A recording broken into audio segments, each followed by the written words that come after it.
इस वक्त मेरी जान को अगर कोई ख़तरा होगा, क्योंकि मुझे धमकी दी गई है, मुझे ये कहा गया है कि तुम निकल के दिखाओ शहर कराची में, हम तुम्हें छोड़ेंगे नहीं। मैं भी देखता हूँ कि कौन माई का लाल है जो मेरा बाल बीका करेगा इस शहर के अंदर। आपके पास मेंबरान होंगे आदाद के अंदर ज़्यादा, लेकिन ये शहर कराची कल भी मेरे साथ था, ये शहर कराची आज भी मेरे साथ है। और अगर मैंने ये तय कर लिया कि मैं लियारी से लोगों को लाकर यहाँ बैठा दूँ, तो आप लैंड क्रूजर में बैठकर भी इस असेंबली के अंदर दाखिल नहीं हो सकेंगे।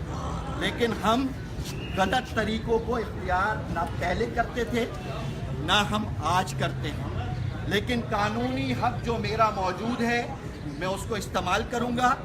5 साल कंटेनर पे बैठ कर के जो सियासत की है, सिंध असेंबली के ऐवान में सारे लोग इसके हामी हो सकते हैं।